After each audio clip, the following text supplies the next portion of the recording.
Nous sommes à bord d'un Airbus A320 aux couleurs d'aigle azur à destination de Madère pour un vol inaugural en avant-première de l'ouverture de la ligne Paris-Funchal.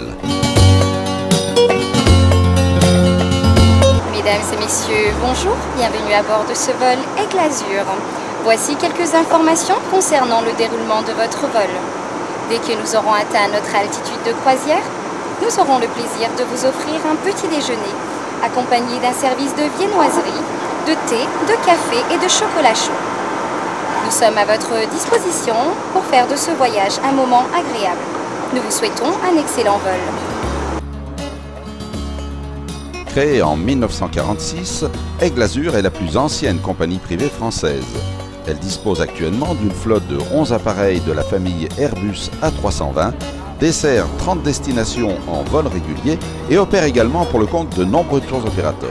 Bonjour, nous sommes ici à bord du vol Orly-Funchal, le vol inaugural, sur lequel nous avons invité un grand nombre de personnes, en premier lieu les collaborateurs notamment du groupe, les agences de voyage partenaires, l'Office du tourisme, l'aviation civile et naturellement de nombreux journalistes.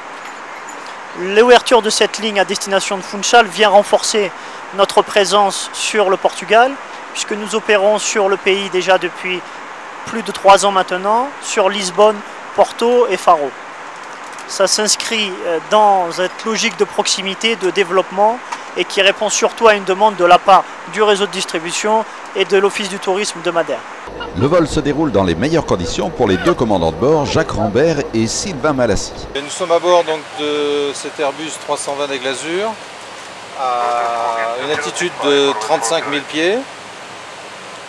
Nous venons de passer la pointe nord-ouest de l'Espagne, la ville de Santiago, en route vers l'île de Porto Santo, qui se situe juste à côté de Funchal. Un beau temps aujourd'hui, pas de turbulence. Notre vol aujourd'hui était 3h10. Découvert en 1418 par les Portugais, l'archipel de Madère bénéficie d'une situation privilégiée et d'une douceur climatique des plus agréables.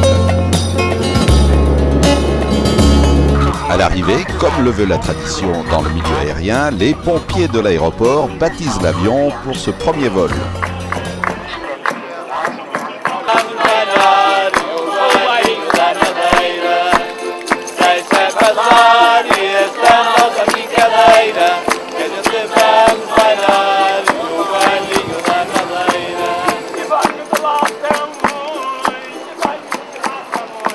Sur la côte sud de l'île, Funchal, la capitale, est le centre touristique le plus important. Pour une petite ville en plein Atlantique, où vous avez quand même pas beaucoup d'options, je crois qu'il faut découvrir la ville à pied. Premièrement, c'est prioritaire, être en contact avec l'atmosphère, les gens, les odeurs et les bruits. C'est l'âme du peuple qui se manifeste, où il y a le côté culturel. Forcément, vous avez à découvrir une multitude d'églises qui sont datées dès le 15e jusqu'au 18e siècle. Mais si vous êtes amateur de botanique, alors là, vous êtes gâtés. Les petits jardins municipaux, le parc de Sainte-Catherine, ou même le vieux quartier dans lequel se trouve intégré le marché sont, dit-on, des grandes références qui font partie absolue de l'image de la ville capitale.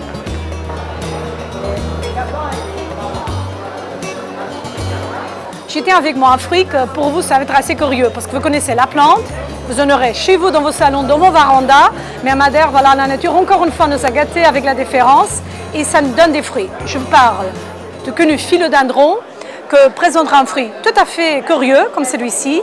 Ça s'appellera le fruit de philo, fruit délicieux ou fruit de paradis.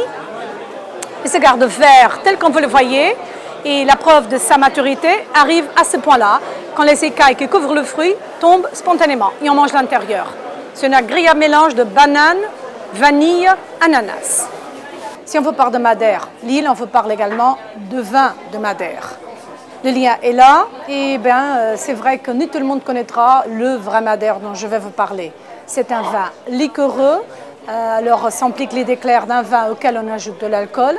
Et le vin de Madère était en effet le premier vin liquoreux au monde, a connu un statut privilégié au XVIIIe, XIXe siècle. C'était un produit de luxe consommé au monde entier, en particulier à l'Empire de la Russie, l'Empire britannique, aux Indes du Brésil. Et c'était vraiment un luxe pour une minorité qui était gâtée. Bien, aujourd'hui, le Madère continue à être notre principale production agricole, continue à être parmi les plus importantes exportations et un grand ambassadeur de cette île au monde entier. Mais si vous êtes appréciateur de Madère, attention, pour ne pas confondre avec le Madère qu'on utilise pour faire la sauce Madère, c'est toute une autre affaire. Et si vraiment vous appréciez la sauce Madère, préparez-vous parce que bientôt, c'est prévu de retirer de marché un Madère qui devrait être pour consommation de l'industrie alimentaire, qui entrera dans le circuit commercial et qui est vraiment une menace au vrai Madère, le liquoreux qu'on aimerait bien vous faire découvrir. Bravo.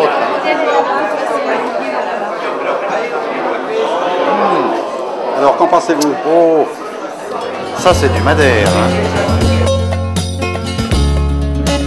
En quittant Funchal, on s'élève rapidement en direction des sommets par des chemins escarpés. La vue est impressionnante sur les vallées verdoyantes plongeant vers la mer. C'est un petit île, en longueur de 57 km pour 23 mètres de large et les montagnes plus haut arrivent jusqu'à 1800 mètres. C'est franchement un paysage époustouflant ici. À Madère, on dépend beaucoup du tourisme, c'est notre principale industrie, la principale économie. Nous avons surtout tourisme, 90% tourisme qui vient d'Europe, des Français, des Anglais, des Allemands. Et tout le monde arrive ici et presque tout le monde reste à Funchal, que c'est la capitale. On peut trouver toutes les zones hôtelières. Et de là, après, nous avons des activités, beaucoup d'activités. Nous avons des randos, des 4x4, des VTT, des canyoning, des parapentes. Voilà, il y a beaucoup de sorties à faire, à découvrir cette belle petit endroit volcanique dans le milieu de l'Atlantique. Dans la campagne, on trouve beaucoup d'agriculture et l'agriculture, comme on peut voir bien ici, c'est une vie très dure. Toute l'agriculture en petite terrasse, toute petite parcelle, tout ça monte, tout ça descend, tout fait à main, pas de machine, pas des animaux pour aider personne. Les animaux que nous avons ici sont, par exemple, on peut écouter, nous avons les vaches. Mais surtout sont les vaches pour la viande. Dans les petites terrasses, on trouve une grande variété de légumes, de fruits qu'on peut trouver dans tous les continents européens, même Afrique, même Amérique. Comme par exemple des pommes de terre, du chou, après on peut trouver de la mangue, de la banane. C'est un climat, on peut dire subtropical. Nous avons le soleil, nous avons la pluie et voilà, la terre elle est très riche. Bon, à cette altitude ici, on trouve maintenant les genêts, la fougère. Plus en bas, à plus près 800 mètres, 900 mètres, on trouve la forêt des eucalyptus, des mimosas. Et plus en bas, on commence à trouver l'agriculture. Comme vient de le souligner notre guide, le tourisme est donc une activité prépondérante pour l'île de Madère. Alors, globalement, il faut quand même savoir que le tourisme au Portugal et bien entendu aussi à Madère est une importante activité économique. Cela représente près de 10% donc, du PIB. Et au niveau de l'emploi, direct ou indirect, on tourne entre 10 et 12% sur l'île. Les principaux marchés émetteurs sont le marché interne, le marché portugais, suivi des marchés anglais et allemands. Ensuite, le marché français. Donc le marché français en termes de marché étranger est le troisième marché émetteur pour Madère. Donc autant vous dire que c'est un marché émetteur très important pour nous. Il y a une progression constante de ce marché. Et il faut savoir que depuis les débuts de la crise, des problèmes un petit peu, des difficultés qu'a connu le secteur, le marché français est celui qui réagit le mieux.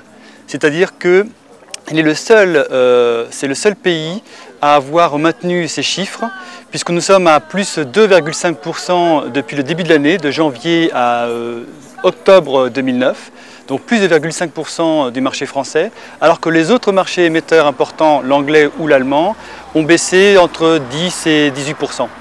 Donc le marché français est un véritable marché amortisseur de la crise à Madère, mais aussi dans les destinations continentales, Lisbonne, Porto, Algarve. Il y a 4-5 produits, segments de marché, on va dire, qui fonctionnent bien à Madère. Le tourisme senior, qui lui vient en tourisme organisé, donc par des voyages de groupe, touring, etc.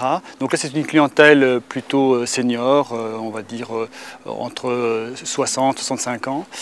Il y a également un tourisme actif, donc là c'est à l'opposé, c'est un tourisme de jeunes qui vient beaucoup plus par ses propres moyens, sur Internet, beaucoup sur Internet. D'ailleurs les ventes sur Internet sur le Portugal ont connu un bond considérable ces 3 dernières années, puisque d'ailleurs les tours opérateurs ou les agences en ligne ont des progressions à 2 chiffres sur le Portugal, contrairement aux tours opérateurs classiques distribués dans le circuit traditionnel. Pour prendre l'exemple, les 2-3 principaux pure players du marché français ont fini avec des chiffres qui vont de plus 48 à plus 65% sur le Portugal. Donc là nous avons une vente directe via les sites internet, ils se débrouillent par eux-mêmes en sélectionnant les hôtels, etc. Ensuite il y a également le tourisme spa et bien-être, ce que nous appelons nous le wellness, qui est très important à Madère. Depuis 6-8 ans, Madère a vraiment essayé de diversifier l'offre et a changé un petit peu sa stratégie pour diversifier justement et le type de clientèle, mais aussi réussir à étaler sur l'année l'activité touristique.